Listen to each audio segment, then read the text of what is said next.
this is a great place to start. Okay. If there are two alternates that agree, I don't want to say two wrongs make a right, but that's what's coming to mind.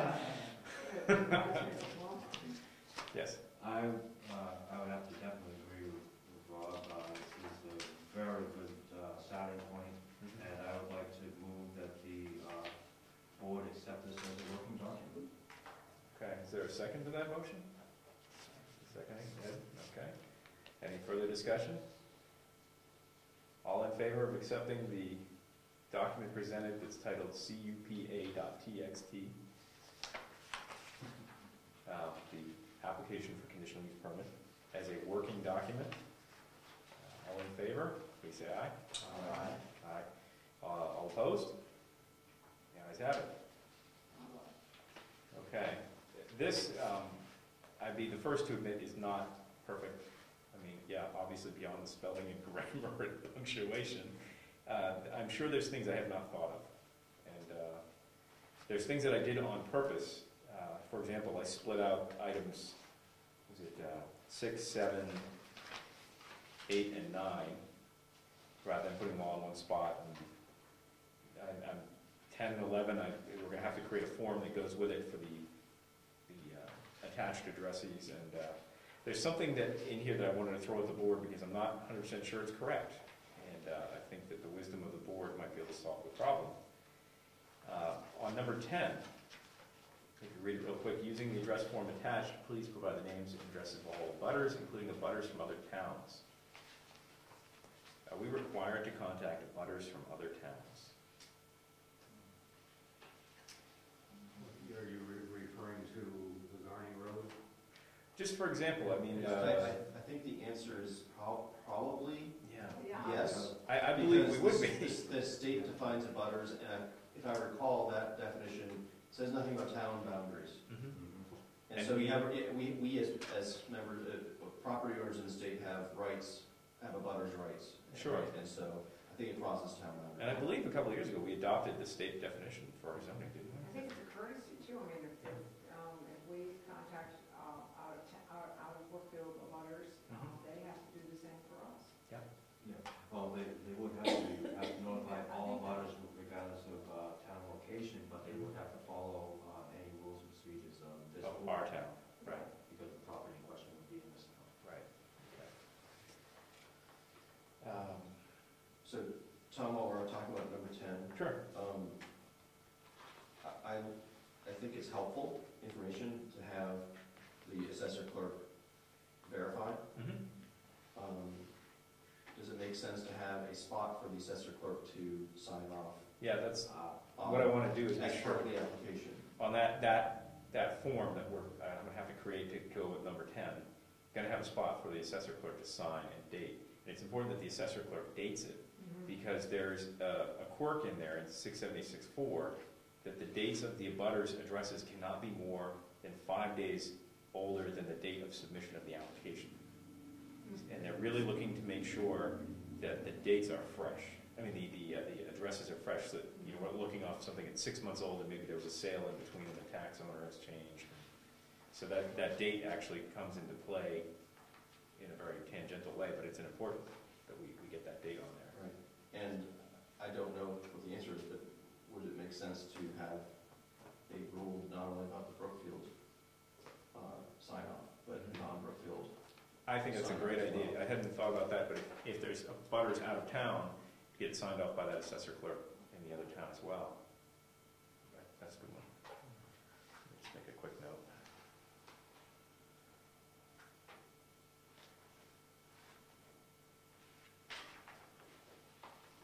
And these signatures and dates can't be less than 5 or more than 5 days old.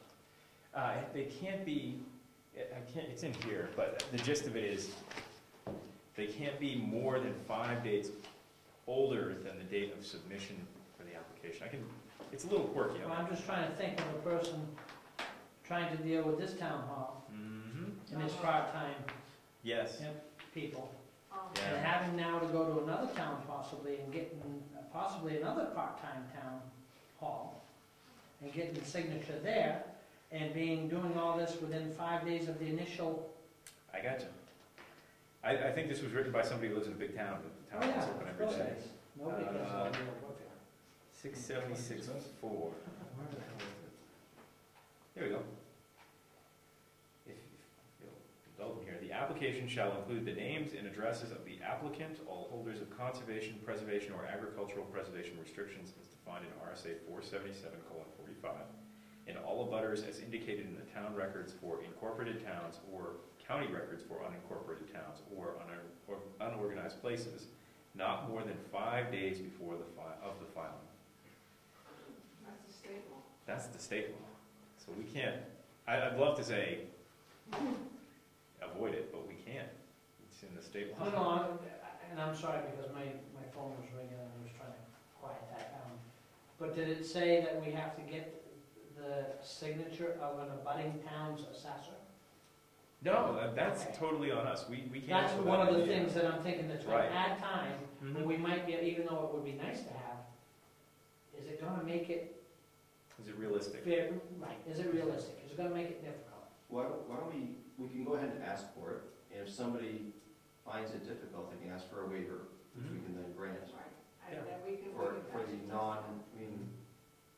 I mean, that's, we always have the, probably any of this that's not driven by our RSA, we can probably grant a waiver on, right? Yeah.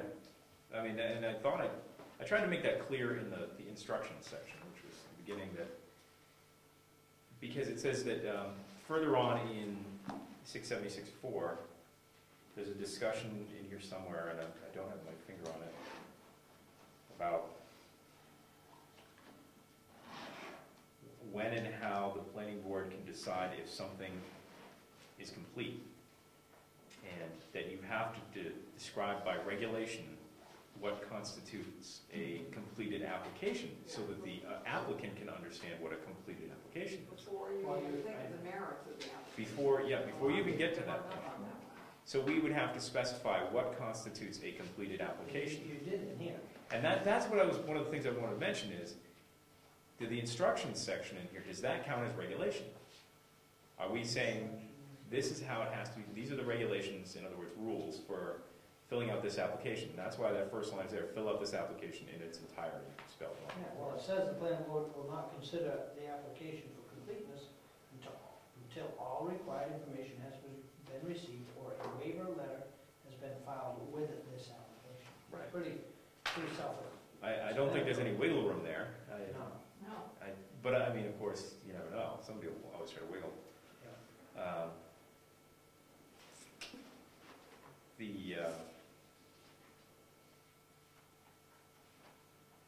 Are there any other suggestions of things that we should add to this? I mean, I don't want to make this application 80 pages long. I've seen them 80 pages long. I don't want to do that. But are we missing things here? What important things should be included with an application that we have thought of, other than name and address? This is literally the minimum according to the laws. That's all I was going with, the minimum. I think it would be helpful on condition number 4, the desired conditional uses.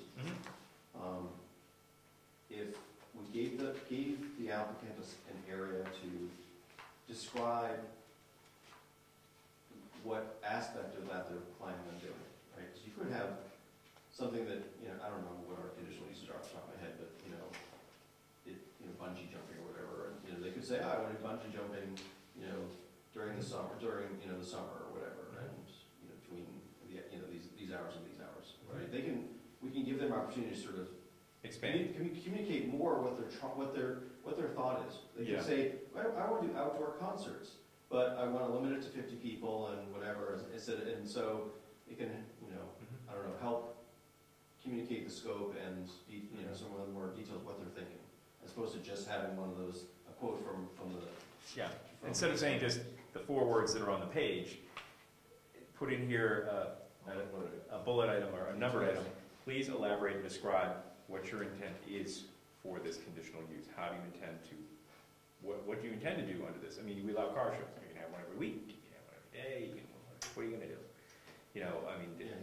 That's very reasonable. Like in the rec center right now, he does this snowmobile thing once a year, right? Yeah. And, instead of having to say, I want to do, snowmobile races or whatever, it would thought was, I want to do this once a year, and, Right.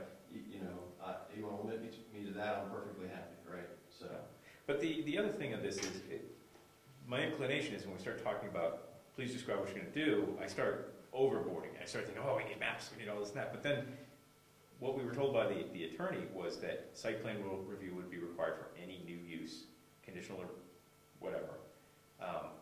So in the site plan review process, a lot of that is covered, you know, creating these maps and different things. So it occurred to me that that would be duplicative, to do it twice in here and then ask for it in there. So I think that as long as the applicant understands what our attorney has told us, that we're going to have to do a site plan review for new conditional uses, just as we would for a new land use. But it's not necessarily required for something being renewed, which is where we were left off on that. So, New conditional uses meaning anything that's on the conditional use list. right, anything that's already been approved by the voters as a conditional use. If he wants to do bungee jumping and he's never done it before, that would fall under the need to do a site plan But if review. next year he wanted to do bungee jumping again, he doesn't need to go through the site. Correct. Right. If he's already done the site plan review, he For doesn't that necessarily. specific thing. Right, and that's up to the judgment of the board, that if he did it, you know, got a conditional 10 use years permit, apart. 10 years And apart. a lot of things have changed in 10 years. Right, you know, like if, yeah, that's a great example right there. If it's been a long period of time, that the permit was conditioned for a long time. Yep, Rob?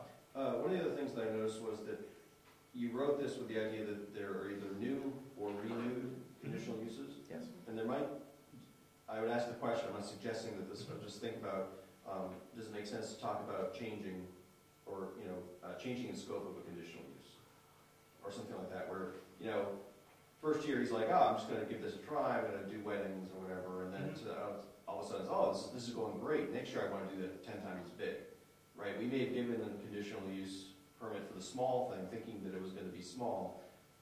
Does it, you know, do we need to think about that, or, because that's, I'd have to look at the zoning real quick, because my first gut instinct is, we're talking about uses, not permits for actual events. So my thought is, you know, the basic level is, okay, he wants to do this approved conditional use, whatever it is, he has the authority to do it upon review of the application.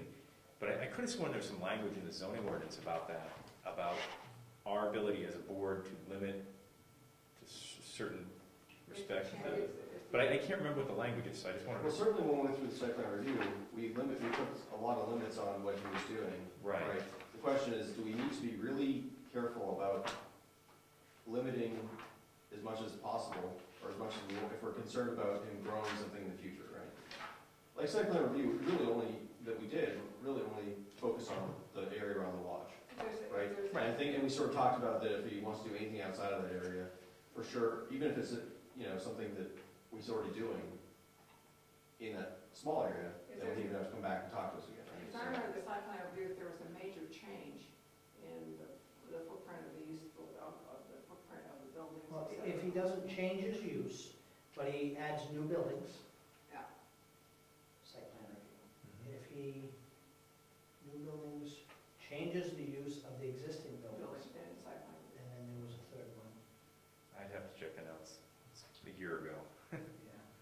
I wouldn't want to. So if he was gonna do tubing, but he wanted to move the tubing thing over 300 feet, go off the other side of the lodge. If he wanted to add if he 10 times as much tubing across the whole face of the mountains, however ridiculous that is, I think that there's, I don't know. I think that's hard to say. Yeah, that would be just grounds for. Well, that's why we're doing what we're doing, we're looking at. Site plan review. If he's expanding to that point, we've approved the area that he already had. That's an Oh, approved wow. use. And his, I mean, I was not part of the board. I had recused myself for that whole site plan review. But if memory serves, the definition of the area being reviewed was the disturbed area, which was the area he has carved out, 70 or so acres, that is being used for the business. The rest of it was not reviewed for activities. I don't really know the answer to that question about that kind of a scenario. I wouldn't want to speak out of turn. I think, I don't think you have to worry about it. No, I don't think so either, but it's a hypothetical. you know. Eddie, I'm worried about you. You own land. Don't worry about me, pal. I'll survive. So far, we have 2 owners of land in this zone. You know. Anyway, Yeah, but it goes for everybody in town, though. If I decide that I'm gonna do something a little nuts, do I get grandfathered?